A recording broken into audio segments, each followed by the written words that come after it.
네, 시시각각 변하는 정치권 상황, 김영준 배재대 석좌 교수, 김성수 변호사와 함께 짚어봅니다. 안녕하십니까? 네, 안녕하세요. 예, 먼저 조금 전에 이상민 행안부 장관이 사의를 표명했습니다. 대통령을 잘못 보좌했다 이렇게 밝혔는데요. 지금 민주당이 이상민 장관에 대한 탄핵 소추안을 발의를 했었는데 이렇게 되면은 이 탄핵 소추안은 자동으로 폐기가 되는 거겠죠? 예, 맞습니다. 결국에 실익이 없어졌다고 볼 수가 있습니다. 예. 지금 이 이상민 장관을 탄핵을 하겠다라고 해서 이제 탄핵 소추안이 나왔던 부분인데 지금 현재 사임을 한 거지 않습니까? 그렇게 예. 된다라고 한다면 결국에는 이 대상자가 없어졌다고 볼 수가 있기 때문에 결국 폐기가 될 수 있다라고 볼 수가 있고 이 기존에 이미 이 국방부 장관에 대해서도 동일한 상황이 있었기 때문에 결국 동일하게 진행이 될 것 같습니다. 예, 이에 대해서 이제 뭐 즉각적으로 윤 대통령이 사의를 수용했어요. 그러면서 민주당 반응이 조금 전에 나왔는데요. 윤 대통령이 여전히 인사권을 행사하고 있음을 방증하는 것이다 라면서 굉장히 비판적인 입장을 내놨습니다. 어떻게 보셨습니까? 한동훈 대표가 얘기하기를 예. 더 이상 정상적인 직무하기가 어렵다. 그러니까 조기 퇴진할 수 있는 그런 방안을 찾겠다 얘기를 했는데요. 예, 이거는 근데 직무 배제라고 보기 어렵지 않습니까? 그렇습니다. 그러니까 예. 실제적으로 보면 그걸 어떻게 이제 해석하느냐. 뭐 민주당은 그것도 직무 아니냐라고 얘기할 수 있는 부분들이 있는 건데요. 예. 엄밀하게 얘기하면은 탄핵이 부결됐다는 거는요. 뭐 어떻든 간에 대통령이 권한을 행사할 수 있는 거는 그대로 유지된다는 것을 의미하는 거기 때문에 예. 특히 이제 다른 것도 아니고 이제 사의 표명한 것에 대해서 수용을 한 거가 그 직무와 관련된 거라고 확대 해석할 수 있는 여지는 분명히 있을 수는 있는 거죠. 예. 그만큼 지금 이제 직무를 정지할 때 그 범위를 어떻게 정할 것이냐에 대한 게 지금 안 정해져 있잖아요. 그러니까 한동훈 대표가 얘기하는 거 또 나와서 민주당이 얘기하는 거 등등 굉장히 혼돈이 올 수 있는 수밖에 없기 때문에 예. 이 문제가 아마 제가 볼 때는 다른 문제도 또 나올 가능성이 굉장히 큽니다. 예를 들어서 외교와 관련된 부분 속에서 대통령의 제거가 필요한 부분들이 있지 않겠습니까? 예. 이걸 어떻게 그러면 해결할 거냐.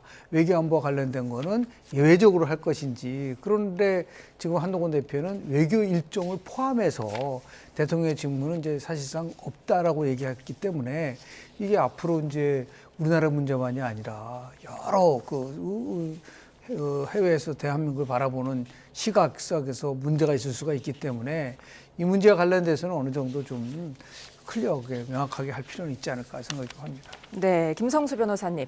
한동훈 당대표가 윤 대통령이 이제 직무에서 배제됐다라고 했는데 어쨌든 지금 인사권을 쓴 거잖아요. 이 부분에 대해서는 법률적으로 어떻게 볼 수 있습니까? 직무를 행사한 거라고 볼 수 있을까요?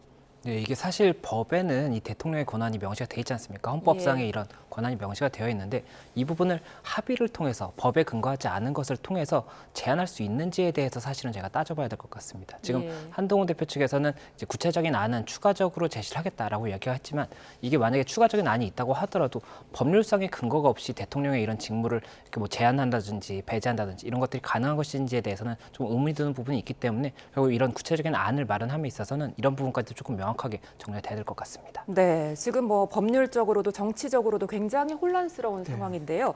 조금 전에 우원식 국회의장이 긴급 회견을 열었습니다. 관련 내용 듣고 오겠습니다. 대한민국의 주권은 국민에게 있고 모든 권력은 국민으로부터 나온다. 헌법 제1조 2항입니다. 국회의장으로서 경고합니다. 지금 당장 헌법에 없는 일체 행위를 중단하십시오. 대통령의 직무를 즉각 중단시키고 현재의 불안정한 국가적 사태의 해결을 위한 여야 회담을 제안합니다. 네, 대통령 직무를 중단시키기 위한 여야 회담을 제안합니다라고 밝혔는데요. 양측이 받아들이겠습니까?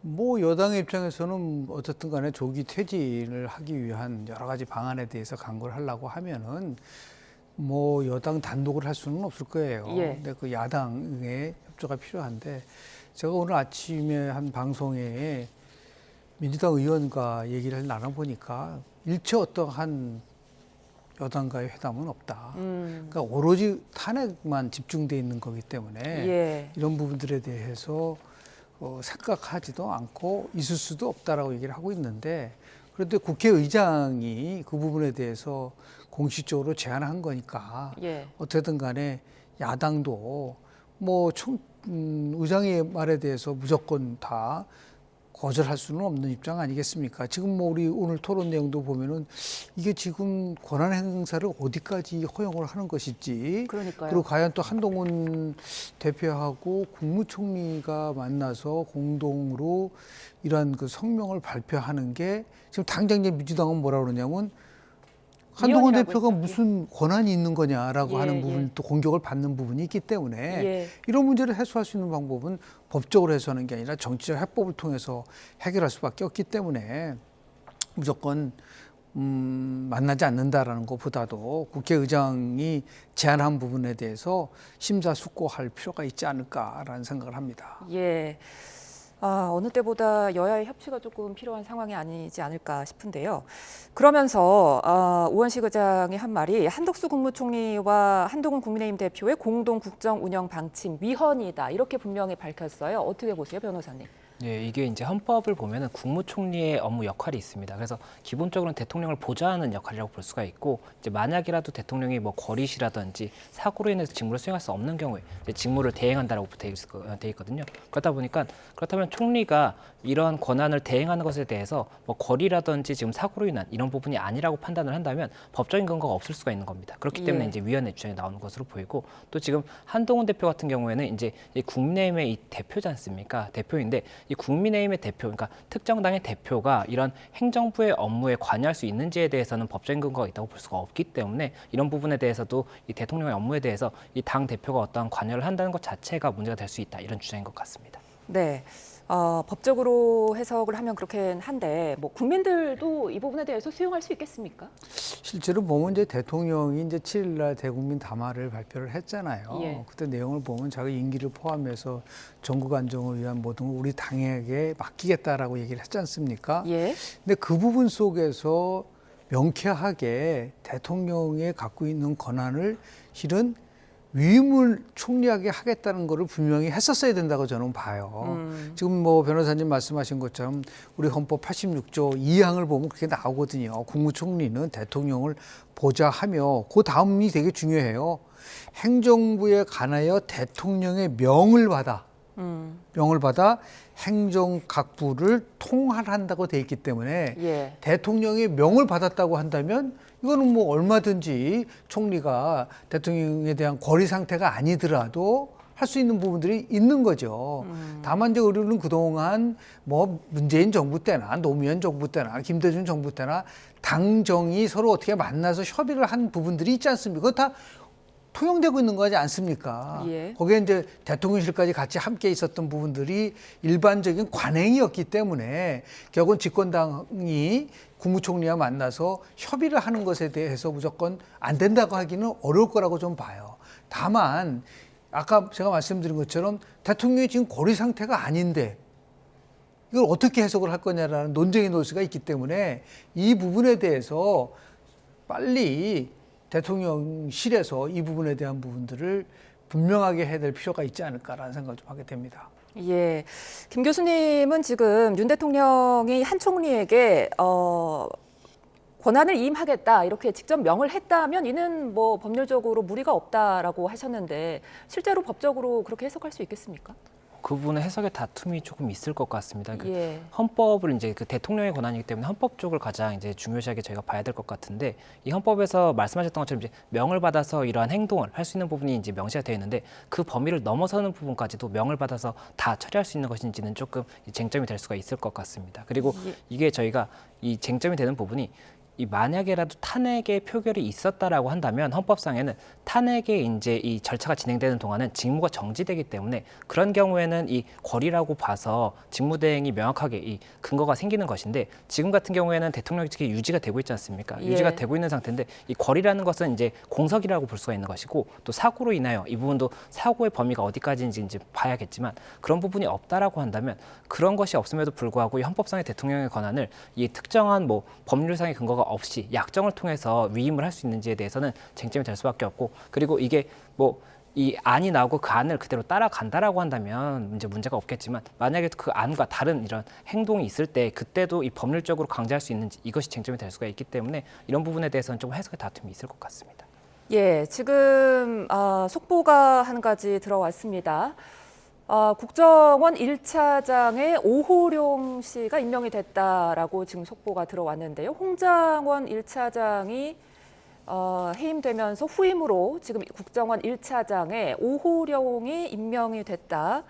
이렇게 들어왔고요. 오호룡 신임 1차장은 서울대 영문학과를 졸업하고 국정원 공채로 임용이 됐다. 이런 소식이 지금 들어왔습니다. 계속해서 대담 이어가 보겠습니다. 이런 가운데 지금 박세현 검찰 특보특수본부장이 긴급 브리핑을 했습니다. 윤 대통령을 피의자로 입건하겠다 이렇게 밝혔는데요. 소환 조사 시기를 좀 예상해 볼 수 있겠습니까?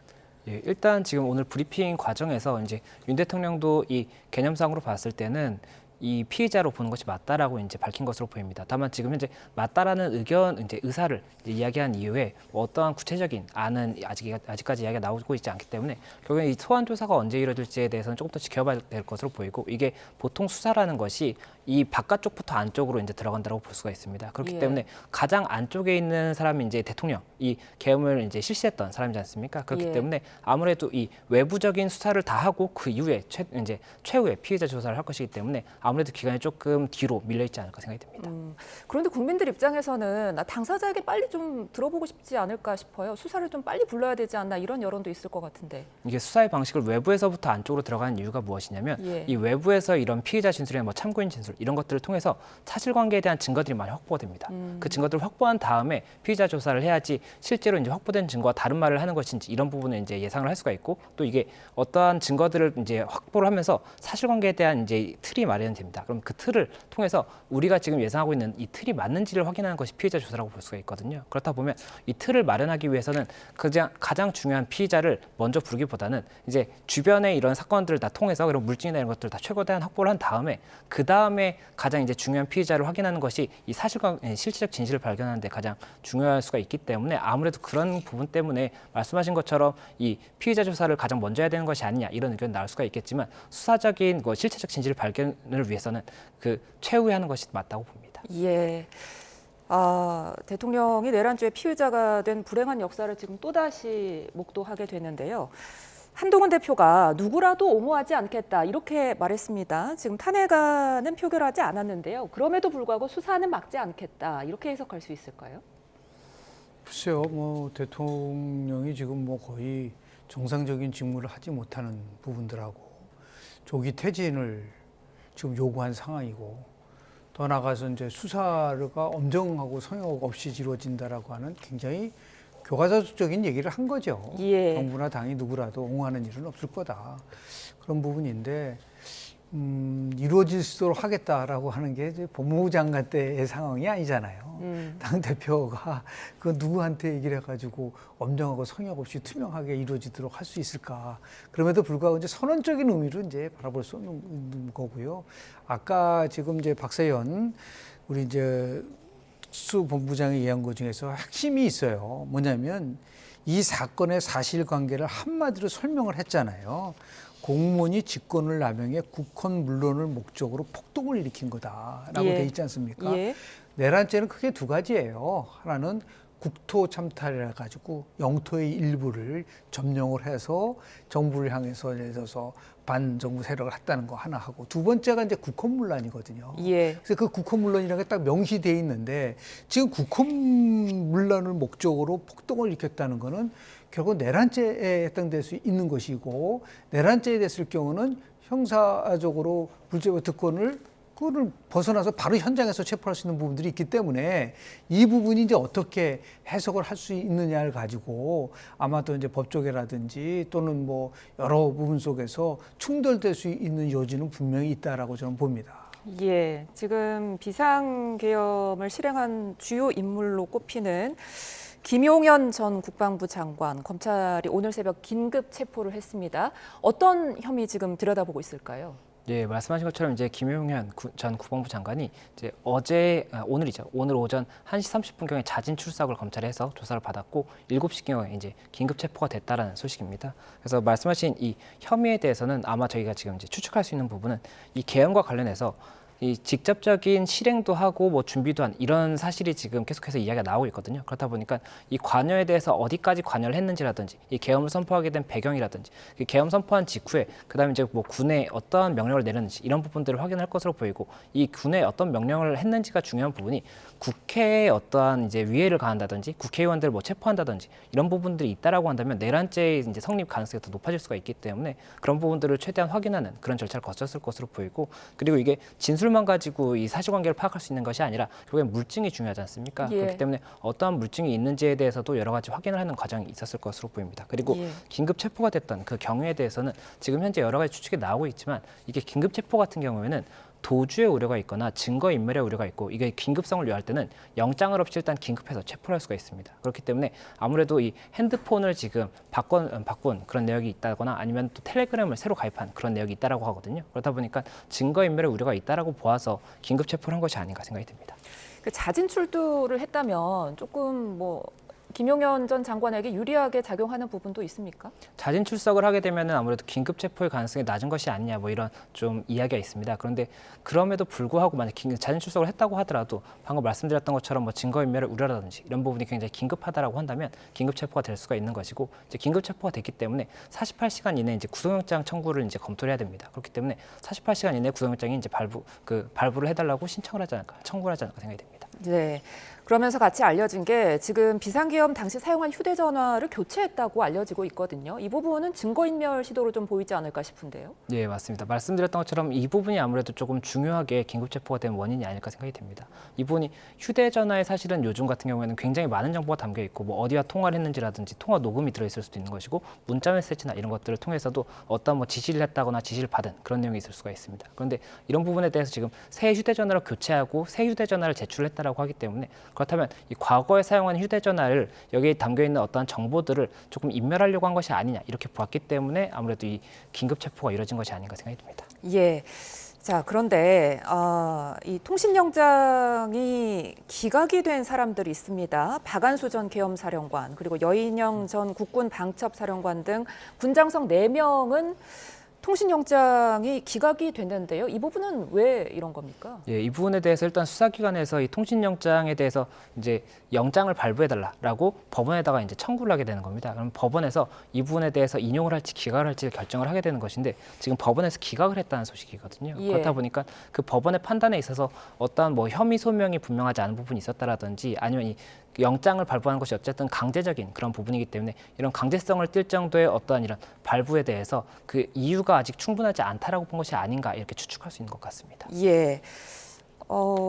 비상계엄을 이제 뭐 주도한 인물들이라고 볼 수 있겠는데요. 이 군 장성 4명의 통신연장 기각, 국민들이 좀 납득할 수 있겠습니까? 뭐 어떻게 납득의 문제가 아니라 지금 변호사님 말씀하신 것처럼 이제 법적 절차 속에서 정확하게 이제 소명을 할 수 있는 부분들이 법원은 그거로 판단하는 거잖아요. 예. 국민의 예를 들어서 감성을 가지고 이게 판단을 내리는 게 아니기 때문에 예. 당연히 이제 그 부분에 대해서 더 보강을 해야겠죠. 그래서 다시 이제 재청구를 한다든지 그런 방식을 통해서 가기 때문에 이번 뭐 통신 연장이 기각됐다고 해서 끝나는 게 아니고 예. 계속해서 이루어질 수 있는 방법밖에 없지 않겠는가. 다만 지금 이제 자진 출두를 왜 했을까? 거기에 또 음모론적인 시각에서 보는 분들도 있어요. 민주당 그러니까요. 일각에서는 예. 결국은 왜 검찰로 갔느냐? 예. 그러니까 이제 결국은 검찰에서 김용현 전 국방부 장관을 먼저 수사를 하면서 나름대로 이렇게 항상 검찰공화국이라고 얘기를 하니까 검찰이 이 부분을 좀 방어하기 위해서 한 것이 아니냐. 그래서 오늘 아침 방송에서 우리 전용기 우리 의원은 그래서 이게 합동 수사를 해야 된다고 얘기를 했는데 경찰은 또 합동 수사하는 걸 원치 않잖아요. 예. 그렇지 않습니까? 예. 왜냐하면 독자적으로 자기네들이 하겠다라고 얘기를 하고 있기 때문에.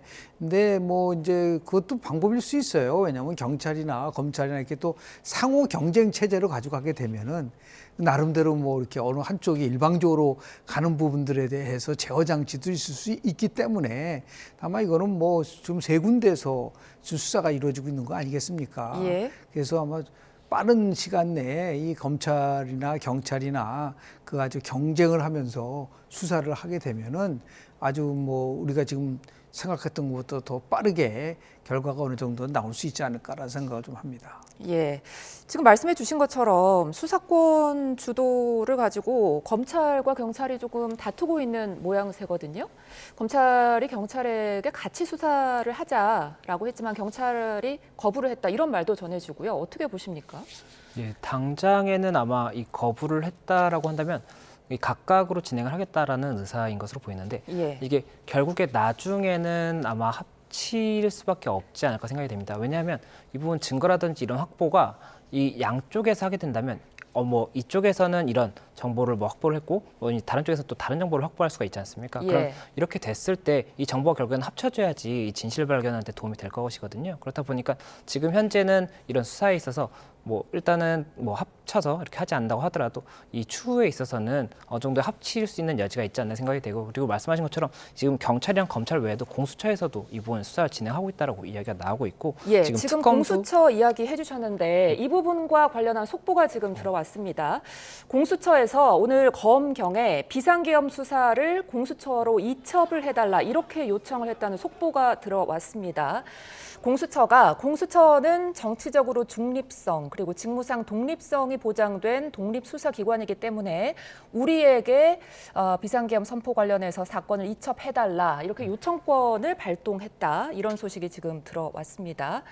자 이렇게 되면은 수사권을 가지고 세 군데에서 지금 주도권 다툼을 하는 모양새입니다. 예, 이 부분 이제 주도권 다툼이라고 이제 볼 수 있을지는 모르겠지만 만약에 이렇게 쟁점이 된다라고 한다면 법을 이제 해석을 해야 될 겁니다. 예. 이게 수사권 조정이 결국에는 이제 최근에 되다 보니까는 여러 가지로 이렇게 해석이 분분할 수가 있는 것이거든요. 지금 검찰 측에서 주장을 하고 있는 것은 검찰은 현재 지금 직접 수사할 수 있는 범위가 경제와 이제 부패 범죄밖에 없습니다. 예. 그리고 여기서 이제 경제와 부패 범죄 범위에 대해서 여러 가지 이제 명시가 되어 있는데 검찰에서 지금 주장을 하고 있는 것은 직권남용죄가 지금 같이 고발이 되어 있는데 직권남용죄 같은 경우에는 검찰에서 직접 수사할 수 있는 범죄이고 그리고 관련 범죄도 수사를 할 수가 있다고 돼 있기 때문에 관련 범죄로 이 직권남용죄와 비슷한 사실관계를 이제 근거로 하는 이 내란죄라든지 이런 부분도 이제 수사를 할 수 있다 이렇게 지금 주장을 하고 있는 것이고 경찰에서는 수사권 조정이 검찰의 이런 직접 수사 범위가 한정이 되어 있기 때문에 경찰에서 할 수 있다 이렇게 주장을 하는 겁니다. 그리고 지금 공수처에서 이야기를 하는 것은 공수처법상에 이제 공수처가 이렇게 수사를 할 수 있는 범위가 명시가 되어 있는데 공수처법을 해석했을 때는 공수처에서 이 부분을 가져가는 것이 맞다라고 보고 있는 것이죠. 그렇다 보니까 이제 이 부분에 대해서 일단 쟁점이 된다라고 한다면 법리적인 해석이 있을 수 있고 그리고 또 추가적으로 지금 특검이 이제 또 발의가 될 수가 있습니다. 그리고 예. 특검이 만약 통과가 된다라고 한다면 특검을 통해서 진행이 될 수가 있기 때문에 그렇게 된다라고 한다면 지금 현재 수사된 정보들이 다 특검으로 이전이 되겠지만 그렇지 않다라고 한다면 이런 법리적인 부분에 있어서도 어느 쪽에서 이 부분 진행할지를 정리를 하는 과정이 필요하지 않을까 생각이 됩니다. 예, 변호사님 말씀처럼 누가 수사를 좀 주도할 것이냐 교통 정리가 필요할 텐데 이 부분은 어떻게 해야 될까요? 뭐 지난한 과정을 거치겠죠. 예. 뭐 검찰도 지금 뭐 우리 변호사님 말씀하신 것처럼 경제 부패 사업만이 아니라 직권남용과 관련된 부분이라고 한다면 언제든지 수사를 할 수 있다라고 돼 있으니까 예. 그걸 뭐 강제적으로 못한다고 할 수도 없는 부분들이 있는 거고요. 또 경찰은 또 경찰 나름대로 자기가 독자적으로 이걸 하겠다고 얘기를 하고 있기 때문에 아마도 예, 지금 말씀 도중에 더불어민주당 이재명 대표의 생중계가 있겠습니다. 이재명 대표의 발언 생중계로 예. 들어보시겠습니다. 더불어민주당 수석대변인 조승래입니다. 예, 지금부터 이재명 당 대표의 긴급 기자간담회를 시작하도록 하겠습니다. 여기는 우리 최고위원들께서도 배석해 계십니다. 예, 먼저 이재명 당 대표의 말씀을 듣도록 하겠습니다. 네, 상황이 매우 긴박합니다. 존경하는 국민 여러분, 정부 여당이 12월 3일에 1차 국가 내란 사태도 모자라서 2차 내란을 획책하고 있습니다.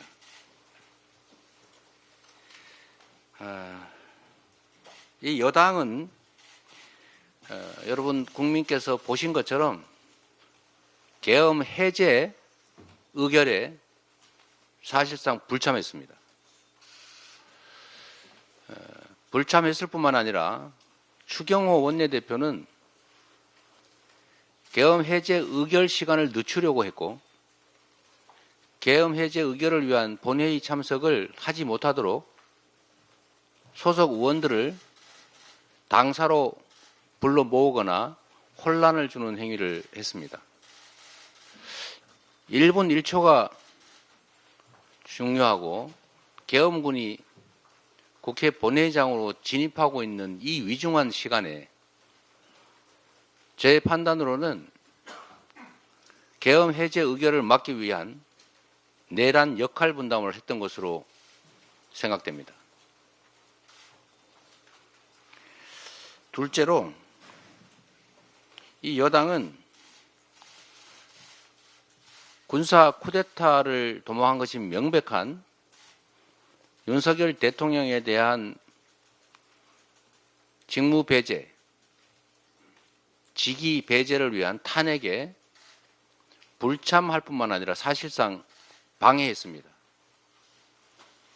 소속 의원 중에 일부가 자유의사로 참여하기를 원했던 것으로 보이는데 사실상 이를 억압한 것으로 보여집니다. 여당은 명백한 내란의 공범입니다. 계엄을 방조한 국무회의도 문제입니다. 포고령이나 계엄의 내용이 헌법과 계엄법에 위반되는 게 분명한데 이를 제지하지는 못할 망정 그에 동조한 국무위원들 모두 내란의 공범, 최소한 내란 방조범입니다. 그런 여당 대표와 총리가 다시 헌정 질서를 파괴하는 중입니다.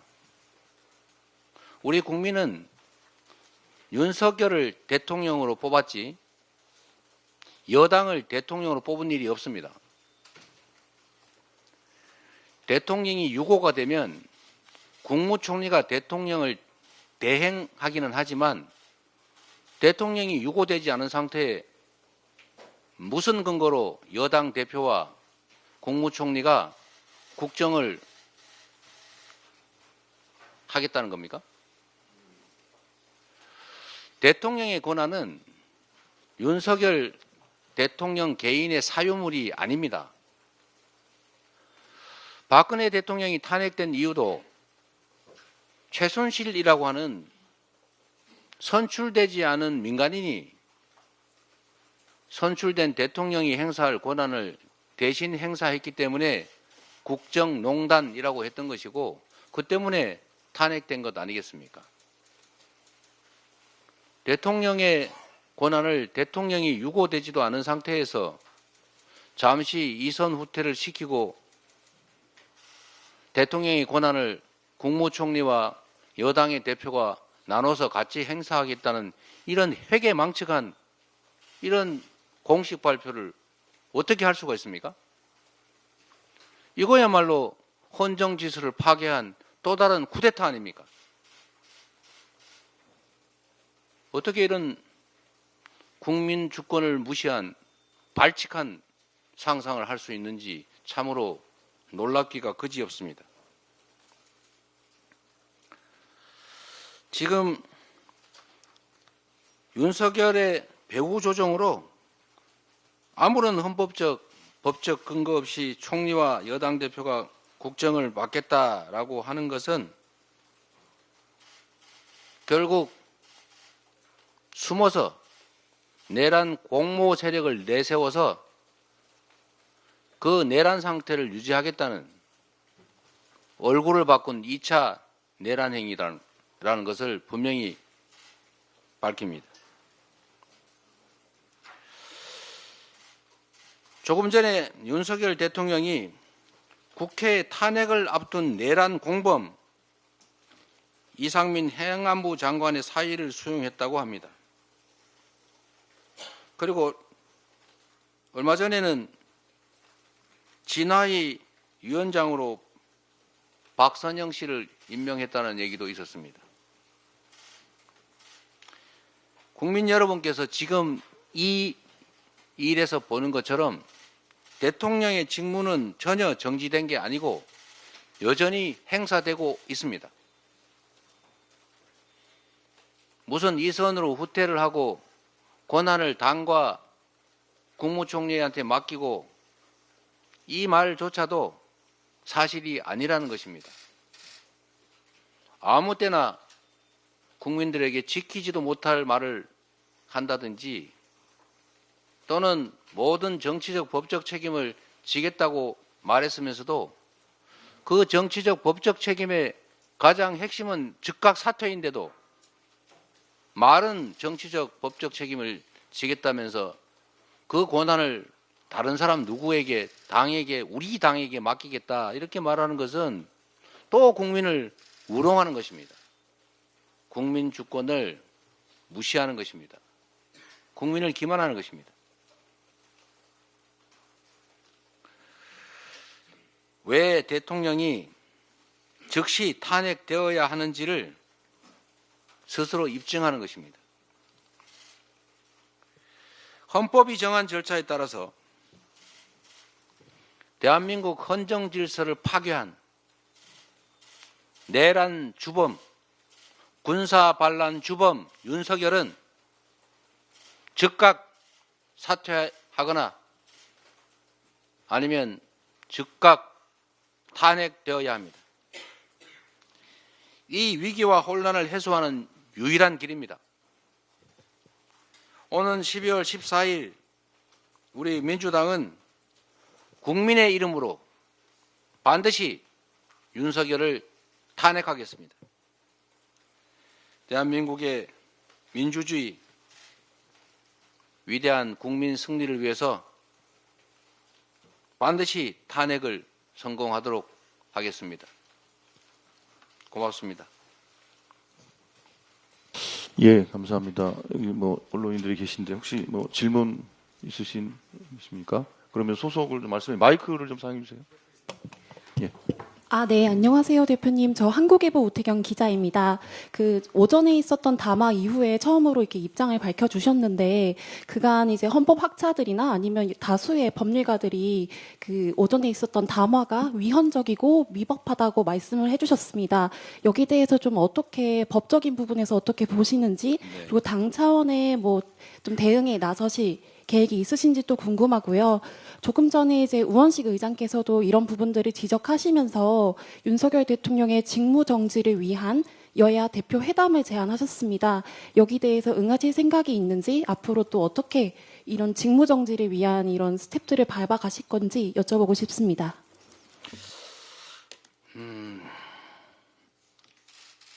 저는 약간 늦게 이 사실을 알게 됐는데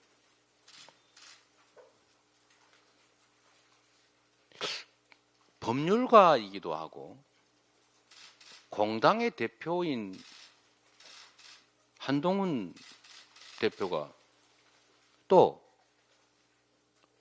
국정에 대한 경험이 전무한 것도 아닌 국무총리가 어떻게 두 사람이 이런 해괴한 일을 공식 발표를 할 수 있는지 어처구니가 없습니다. 지금 인터뷰나 이런 공식 일정 몇 가지 때문에 제가 좀 공식 입장 발표가 늦었는데 우리 김민석 대책위원장께서 이미 입장을 좀 내주시기도 했던 것 같습니다.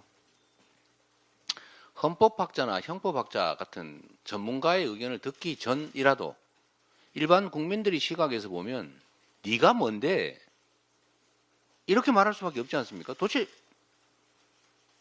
아니 한동훈이 국민의힘 당 대표인 건 알겠는데 뭔 자격으로 국정을 자기가 직접 그도 국무총리와 예, 더불어민주당 이재명 대표의 전국 수습책에 대한 입장 발표 들으셨습니다.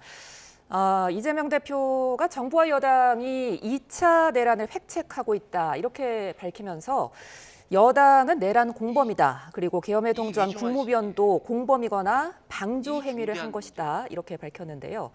그러면서 한동훈 대표와 한 총리가 국정 운영을 하겠다는 것은 또다시 헌정 질서를 파괴하는 것이고 또 대통령이 이상민 행안부 장관의 사의를 수용한 것은 대통령의 권한을 행사 중이라는 거라면서 이선 후퇴 등이 사실이 아니라는 점을 방증하는 것이다. 그러므로 대통령의 즉각 사의 또는 즉각 탄핵을 요구하고 이는 이 위기를 해소하는 유일한 방법이다. 이렇게 밝혔습니다.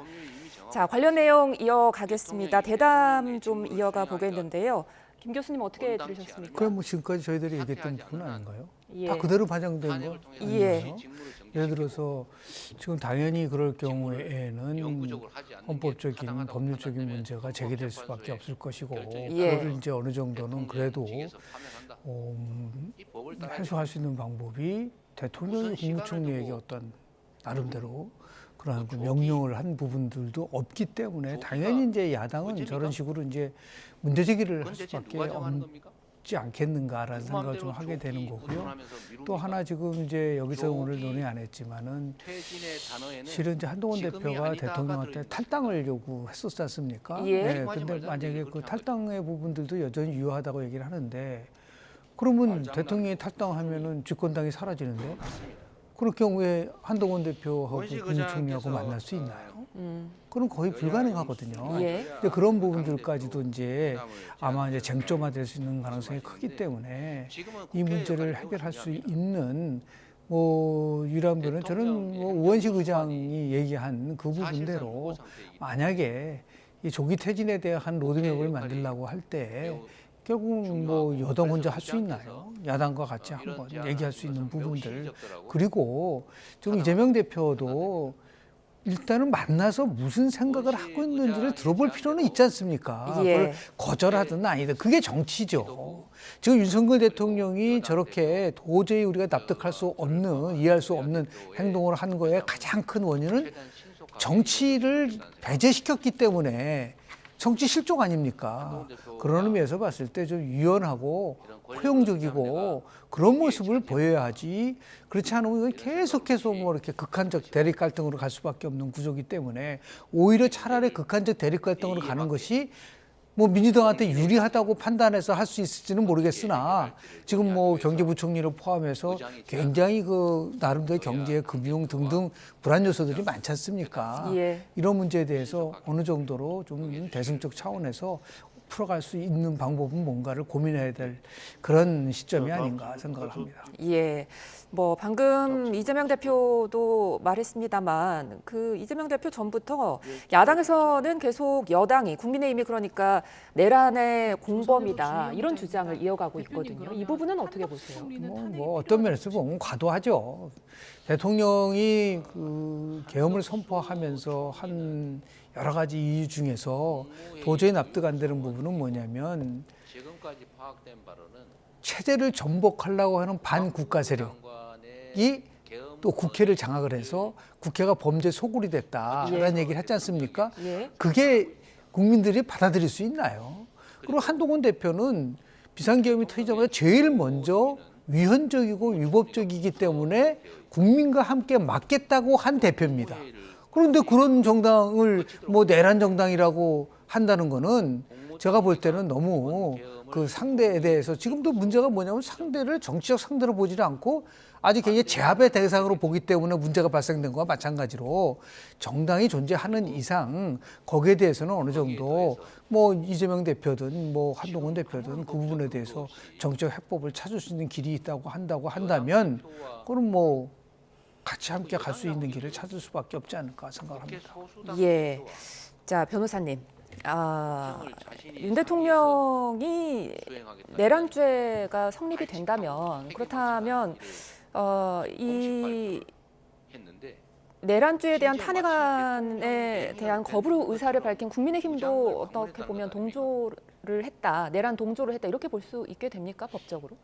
법적으로 보면 내란죄라는 게 지금 성립되는 시점은 지금 이제 이 계엄과 관련한 부분이지 않습니까? 그렇기 때문에 계엄이 선포되고 해제되는 그 과정이 이제 내란죄의 사실관계라고 볼 수가 있고 지금 현재 그 국민의힘이 뭐 이 내란죄의 공범이다라고 이야기하는 부분이 그 앞서의 이 선포되고 해제된 이 시점과 관련해서 어떤 행위가 있었다라고 한다면 그 부분에 대해서는 뭐 공범이라든지 방조범이라든지 이런 것들이 쟁점이 될 수가 있겠지만 그런 것이 없다라고 한다면 이 부분에 대해서는 이 앞서에 말씀하셨던 그 부분에 대한 이 공범이라고 보기는 조금 법리적 어렵지 않을까 싶고 만약에라도 지금 현재 이 행위 자체가 뭐 이런 표결과 관련한 이런 행위 자체가 뭐 형법상의 내란죄에 해당한다는 것이다 뭐 이런 취지의 주장이라고 한다면 그 부분에 대해서는 내란죄가 성립할 수 있는지를 따져봐야 될 것 같습니다. 아니, 내란죄와 관련돼서 그러면은 예를 들어서 국민의힘이 계엄 해제를 하는 데 있어서 단 한 명도 참여하지 않고 그 이후에 계속해서 이 계엄에 대해서 옹호를 했나요? 예. 18명이 참석을 해가지고 계엄 해제에 대해서 190명이 찬성을 했지 않습니까? 그런 정당이 어떻게 내란 정당이라고 얘기할 수 있나요? 오히려 그 부분에 대해서 잘못했다고 분명히 얘기를 한 부분들이 있기 때문에 아마 내란 정당이라고 하는 거는 과도하게 정치적인 수사일 뿐이지 법적으로는 그거를 아마 적용하기가 불가능하지 않겠는가라는 생각합니다. 예. 지금 말씀 나누는 도중에 김용현 전 국방부 장관이 검찰청에 도착을 했다는 소식이 전해졌습니다. 오늘 오전 긴급 체포됐던 김용현 전 국방부 장관, 이 김 전 장관을 태운 호송차가 검찰청에 도착을 했다 이런 소식이 들어왔는데요. 이제 조사를 좀 다시 재개하려는 모습인가 보죠? 예, 맞습니다. 지금 체포한 이후에 다시 이제 검찰청에 도착을 했다는 것 자체가 이 관련 수사를 추가적으로도 진행을 하기 위해서 당연히 이제 출석을 하는 걸 겁니다. 그렇다 예. 보니까 이 관련해서 오늘은 어떤 부분을 물어볼지를 조금 지켜봐야 될 것으로 보이고 어제 같은 경우도 이제 1시 반에 출석을 하고 7시에 긴급 체포할 그 사이가 이제 한 6시간 정도가 되는데 그 예. 시간 동안도 계속 수사를 했다라고 한다면 사실 굉장히 많은 시간이 이제 조금 진행이 됐던 것으로 보이는데 그럼에도 불구하고 이 사실관계가 굉장히 많이 확인할 것이 굉장히 많지 않습니까? 그렇기 예. 때문에 계속해서 이제 수사를 진행하는 것으로 보이고 또 이게 자진 출석이었기 때문에 이 출석 당시에 검찰에서 어떠한 질문을 할 것인지라든지 이런 부분들이 준비가 안 된 부분들도 있었을 수가 있는데 지금 이 사이에 또 관련한 뭐 물증이라든지 관련한 이런 내용들을 통해서 추가적인 질문도 많이 준비가 되어 있을 것이기 때문에 그런 부분들을 통해서 최대한 사실관계를 이제 확인하고자 하는 그런 부분이 절차가 진행되지 않을까 생각이 됩니다. 예, 이번에는 국정 운영 자격에 대한 이야기 좀 더 해보겠습니다. 지금 국민의힘 한동훈 대표가 질서 있는 대통령의 조기 퇴진을 강조했습니다. 오늘 오전에 한덕수 국무총리와 함께 회견을 했는데요. 이거 화면 먼저 보시고 대담 이어가 보겠습니다. 윤석열 대통령이 남은 임기 동안 정상적인 국정 운영을 할 수 없으므로 직에서 물러나야 한다는 것이 국민 다수의 판단이라고 생각합니다. 퇴진 전까지 국무총리가 당과 긴밀히 협의하여 민생과 국정 차질 없이 챙길 것입니다. 퇴진 전이라도 대통령은 외교를 포함한 국정에 관여하지 않을 것입니다. 한미, 한미일, 그리고 우리의 우방과의 신뢰를 유지하는 데 외교부 장관을 중심으로 전 내각이 최선을 다하겠습니다. 예, 한 대표가 퇴진 전까지 국무총리가 민생과 국정을 챙기겠다 이렇게 밝혔습니다. 자, 그런데 여당의 말대로라면 군 통수권은 어떻게 되는 겁니까? 누가 가져갈 수 있는 겁니까, 지금? 뭐 조금 전에 우리 변호사님 말씀하신 것처럼 지금 현재의 대통령의 고리 상태가 아니잖아요. 예. 그러니까 당연히 군 통수권은 지금 윤석열 대통령한테 있는 거죠. 예. 그래서 그 부분에 대해서는 이제 직무에서 배제해야 된다라고 이제 한동훈 대표 얘기하더라도 헌법상 형식상으로는 지금 모든 권한은 대통령한테 있는 거라고 볼 수밖에 없는 거고요. 예. 다만 이제 그 자기가 그 직무를 행하지 않는다는 것뿐이지 그 권한은 여전히 대통령한테 있는 거 수밖에 없. 만약에 지금 예를 들어서 급변 사태가 정말 터졌다. 그럼 어떻게 되는 거죠? 그때 직무가 배제됩니까? 예를 들어서 이거는 뭐 우리가 법리적 논쟁을 한다는 게 아니라 그만큼 예. 그래서 지금 이재명 대표 얘기는 직무 배제를 했더라 누가 어떤 권한으로 직무를 배제했느냐라고 지금 이재명 대표도 문제 제기를 하고 있는 거 아니겠습니까? 예. 그래서 아마 계속해서 이 부분은 논쟁이 될 수밖에 없는 부분이고요. 그래서 우리가 얘기하는 법률적인 문제와 현실적인 면이 이제 충돌할 수밖에 없는데 가장 중요한 거는 뭐 원칙과 기준에 따라서 우리가 평가할 수밖에 없는 부분이 아닌가 생각합니다. 예, 너무나 모호하고 혼란스러운 상황인데요. 자, 이번 사태를 몰고 온 게 계엄권입니다. 그렇다면은 대통령이 직무에서 배제된다고 하면 이거는 그래도 어쨌든 대통령 손에 있는 거 아닙니까? 어떻게 보세요, 법률적으로? 이게 대통령이 만약이라도 거리되거나 이제 사고로 인해서 직무를 할 수 없는 경우에 직무 대행으로 이제 뭐 국무총리라든지 그리고 또 이제 정부조직법상의 순서에 따라서 대행을 하게 됩니다. 그런데 지금 같은 경우에는 이제 이 평론가님께서 교수님께서도 말씀 주신 것처럼 이 부분에 대해서 아직까지 뭐 직무가 배제되어 있다라고 할 수가 없는 부분이 있기 때문에 현재로서는 뭐 계엄이나 이런 부분에 대한 권한도 결국에는 대통령에게 여전히 있다라고 볼 수가 있는 것이고 그렇기 때문에 이제 뭐 근거 법률이라든지 이런 부분이 없이 이렇게 하겠다라는 것만 가지고는 국민들이 신뢰할 수가 없다라는 것이고 이게 만약이라도 법률을 제정을 해서 이 대통령의 권한을 뭐 제한하는 그런 법률을 제정한다고 하더라도 사실은 이 대통령의 권한은 대부분 이제 헌법에 명시가 되어 있는 부분이기 때문에 예. 헌법이 가장 이제 최상위 법률이라고 볼 수가 있어서 법을 제정한다고 하더라도 그걸 통해서 제한하기 어려울 겁니다. 그렇기 때문에 결국은 개헌을 검토를 해봐야 되는 것인데 개헌 같은 경우에는 사실은 지금 현재 우리가 쓰고 있는 헌법은 88년에 시행이 되고 있는 거거든요. 그 이후에 개정이 안 됐습니다. 그만큼 개정이 어렵고 쉽게 개정해서도 안 되는 것이기 때문에 그런 부분에 대해서도 결국 현실적인 부분이 이제 불가능하다 이런 이야기가 나온다고 한다면 결국 이런 약속을 한다고 해서 이것을 어떻게 강제할 수 있느냐에 대해서는 계속해서 고민을 할 수밖에 없지 않는 생각이 듭니다. 예, 이런 상황 속에서 민주당은 대통령의 즉각적인 사의 또는 탄핵만이 답이라는 입장인데요. 이제 매주 토요일에 탄핵 의결을 하겠다 이렇게 밝혔어요.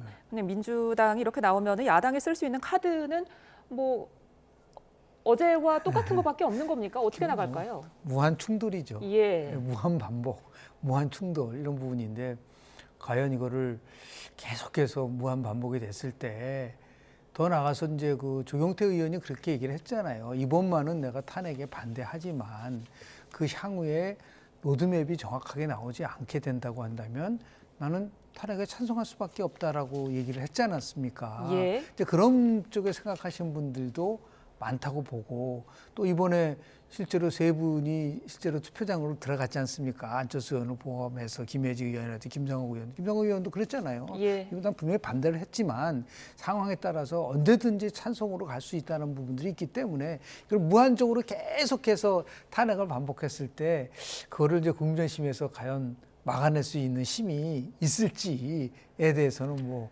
좀 더 지켜봐요. 다만 이런 식으로 해서 완전히 국민의힘을 코너에 몰아놓고 했을 때 반발이 생길 수 있는 가능성은 있어요. 예. 국민의힘 내부에서도 이건 좀 너무하다라고 하는 그런 반발 심리가 작동이 됐을 경우에는 뭐 끝까지 계속해서 국민들만 피해만 보고 정치적인 격변은 계속해서 지속이 되고 그래서 나온 단어가 이제 질서 있는 퇴진이었었고요. 이게 이제 2016년도 상황이랑 거의 비슷해요. 예. 2011년도에 10월 25일 날, 2015년도 10월 24일 날 이제 JTBC를 통해서 나왔을 때요. 태블릿 PC를 통해서 국정농단위가 나왔을 때 그때 뭐 탄핵은 하서는 국정 헌정 중단이 안 되니까 나왔었던 게 이제 질서 있는 퇴진이어서 2016년도 3월에 대통령이 하야하고 그리고 5월에 대선을 치른다라고 하는 이 질서 있는 퇴진 얘기가 나왔고 또 나가서 정 안 되면 아예 대통령이 하야를 하는 방법, 사퇴를 한 방법 등등 많았었거든요. 근데 그런 모든 것을 실은 당시에 박근혜 대통령은 거절했어요. 예. 그래서 결국 이제 헌법재판소 가서 탄핵 심판을 받게 된 부분들이 있기 때문에 여하튼 지난 2016년도 박근혜 대통령 탄핵에 대한 학습이 있기 때문에 그래서 자꾸만 이제 그 질서 있는 퇴진이라는 얘기가 나오고 일부에서는 그거 질서 있는 퇴진이라는 말이 무슨 의미냐. 별로 명쾌하지 않다라고 이제 주장하는 사람도 있고 한데요. 이 부분에 대해서 이제 고도의 정치적인 해법이 요구되는 사항일 수도 저는 있다고 좀 봅니다. 계속해서 예를 들어서 탄핵하고 무한적으로 충돌하고 이랬을 때 어디까지 개헌 해법이 나올 수 있을 것이냐. 이건 정치로 풀 수밖에 없지 않겠네요. 그래서 나온 게 이제 질서 있는 퇴진한 그런 단어가 나온 게 아닌가 저는 생각을 합니다. 예, 급변하는 정치권 상황 김영준 배재대 석좌 교수 그리고 김성수 변호사와 함께 짚어봤습니다. 오늘 말씀 고맙습니다. 네, 고맙습니다. 감사합니다.